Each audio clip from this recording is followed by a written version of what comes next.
आइए जानते हैं आज की कुछ अंतर्राष्ट्रीय खबरों को। पहले एक नजर आज की हेडलाइंस पर। सिंघू बॉर्डर पर धरा गया संदिग्ध, 4 किसान नेताओं को गोली मारने की थी साजिश। ट्रैक्टर परेड की तैयारी में जुटे किसान, बैरिकेड तोड़ने के लिए ट्रैक्टर के आगे लोहे की रड लगाई, आंसू गैस से बचाने के लिए फाइबर कवर। बर्फीली हवा से ठिठुरी दिल्ली, पंजाब और हरियाणा के कुछ हिस्सों में बारिश के आसार। वैक्सीन पाकर गदगद हुए ब्राजील राष्ट्रपति बोल्सोनारो, हनुमान जी की फोटो की ट्वीट कर कहा धन्यवाद भारत। वाराणसी में पीएम मोदी बोले वैक्सीन पर निर्णय करना राजनीतिक नहीं होता, जैसा वैज्ञानिकों ने कहा हमने किया। यूके पीएम बोरिस जॉनसन का बयान, ब्रिटेन में कोरोना का नया रूप ज्यादा मारक। अमेरिका ने भारत को बताया एक सच्चा दोस्त, कोरोना से जंग में कई देशों की कर रहा है मदद। सोने के दाम में आई गिरावट, चांदी भी हुई काफी सस्ती।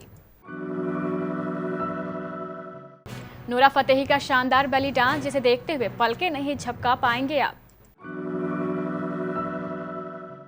और इंग्लैंड के पूर्व गेंदबाज ग्रीम स्वान का बड़ा बयान, कहा एसेज से बड़ी होगी टीम इंडिया के खिलाफ टेस्ट सीरीज में मिली जीत। शुक्रवार को सिंघू बॉर्डर पर मौजूद किसानों ने एक संदिग्ध को पकड़ा, जिसने बताया है कि वह कथित तौर पर 4 किसान नेताओं को गोली मारने के इरादे से वहां पहुंचा था और उसका मकसद 26 जनवरी को प्रस्तावित किसानों के ट्रैक्टर मार्च में अड़चन पैदा करना भी था। इस संदिग्ध की 10 लोगों की टीम थी, जिसमें 2 महिलाएं हैं। हालांकि बाद में संदिग्ध को पुलिस के हवाले कर दिया गया। किसान नेता कुलवंत सिंह ने सिंघू बॉर्डर पर की गई प्रेस कॉन्फ्रेंस में बताया है कि किसानों के आंदोलन में बाधा डालने की कोशिश की जा रही है। उन्होंने आगे कहा है कि मास्क पहनने इस शख्स और उसके सहयोगियों को धमकाया गया था कि अगर उन्होंने कुछ भी जानकारी उगली तो उनके परिवार वालों को मार दिया जाएगा। किसान संगठन दिल्ली के आउटर रिंग रोड पर 26 जनवरी को ट्रैक्टर परेड निकालने की तैयारी में जोर शोर से जुटे हुए हैं। पंजाब के जालंधर और पटियाला से कई समर्थक ट्रैक्टर लेकर दिल्ली पहुंच रहे हैं। किसान नेताओं का दावा है कि परेड में 1 लाख से ज्यादा ट्रैक्टर शामिल होंगे। 23 जनवरी को किसान ट्रैक्टर परेड की रिहर्सल भी कर रहे हैं। दिल्ली पुलिस ने अभी तक ट्रैक्टर परेड की इजाजत नहीं दी है। टकराव की संभावना को देखते हुए किसानों ने ट्रैक्टरों को फाइबर शीट से कवर कर दिया है, ताकि आंसू गैस और वाटर कैनन से बचाया जा सके। हिमपात वाले क्षेत्रों की ओर से आने वाली उत्तर पश्चिमी हवाओं के चलते शुक्रवार के दिन दिल्ली के न्यूनतम और अधिकतम तापमान में 3 डिग्री की गिरावट आई है। हालांकि पश्चिम विक्षोभ की सक्रियता से शनिवार से तापमान में इजाफा होने और 20 से 25 किलोमीटर प्रति घंटे की रफ्तार वाली हवाएं चलने के आसार है। राजधानी दिल्ली के ज्यादातर हिस्सों में सुबह के समय हल्का कोहरा छाया रहा। भारत, सऊदी अरब, दक्षिण अफ्रीका, ब्राजील, मोरक्को, बांग्लादेश और म्यांमार को अनुबंध के तहत कोविड-19 वैक्सीन की आपूर्ति कर रहा है। समाचार एजेंसी पीटीआई की रिपोर्ट के मुताबिक सीरम इंस्टीट्यूट द्वारा बनाई जा रही ऑक्सफोर्ड एस्ट्राजेनेका की कोविडशील्ड की 20 लाख खुराक विमान के जरिए शुक्रवार को मुंबई हवाई अड्डे से ब्राजील रवाना हो गई। कोरोना के खिलाफ लड़ाई में भारत के योगदान पर ब्राजील के राष्ट्रपति जाइर बोल्सोनारो अभिभूत नजर आए। उन्होंने हनुमान जी की फोटो की ट्वीट कर भारत को धन्यवाद दिया। उन्होंने प्रधानमंत्री नरेंद्र मोदी का भी शुक्रिया अदा किया। प्रधानमंत्री नरेंद्र मोदी ने शुक्रवार को कोरोना टीका लगवाने वाले स्वास्थ्य कर्मियों से संवाद कर उनका हौसला बढ़ाया।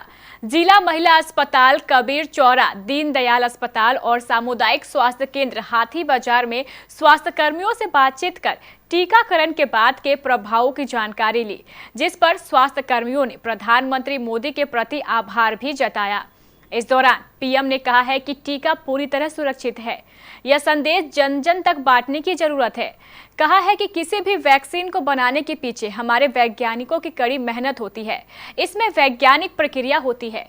वैक्सीन के बारे में निर्णय करना राजनीतिक नहीं होता। हमने तय किया था कि जैसा वैज्ञानिक कहेंगे वैसे ही हम करेंगे। ब्रिटेन के प्रधानमंत्री बोरिस जॉनसन ने शुक्रवार को कहा है कि शुरुआती सबूत बताते हैं पिछले साल के अंत में इंग्लैंड में पाया गया कोरोना वायरस का नया संस्करण अधिक मारक हो सकता है।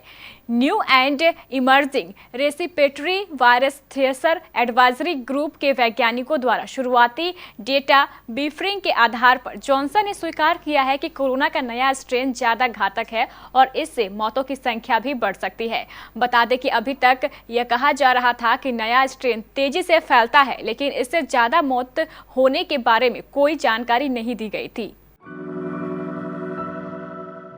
अमेरिका के जो बाइडेन प्रशासन ने दक्षिण एशिया के कई देशों को कोविड-19 टीके की आपूर्ति करने के लिए भारत की सराहना की है और भारत को एक सच्चा दोस्त बताया है जो वैश्विक समुदाय की मदद के लिए अपने फार्मास्यूटिकल क्षेत्र का उपयोग कर रहा है।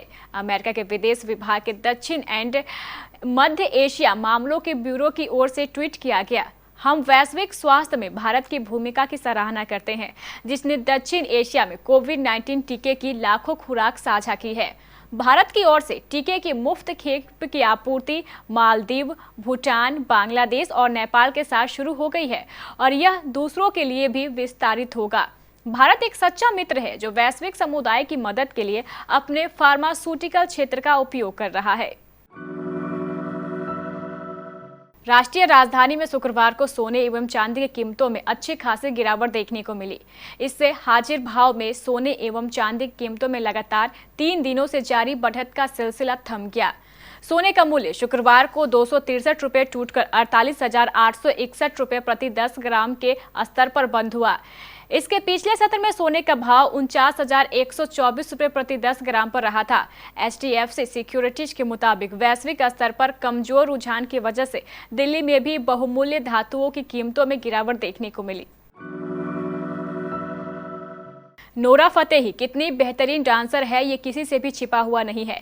वो अक्सर अपने डांस से स्टेज पर आग लगा देती है। उन्होंने डांसिंग शो झलक दिखलाजा में बतौर कंटेस्टेंट हिस्सा भी लिया था और बीते साल वो एक रियलिटी डांसिंग शो में बतौर जज भी नजर आई थी। नोरा फतेही के डांस के शौकीन लोग काफी चाव से देखते हैं।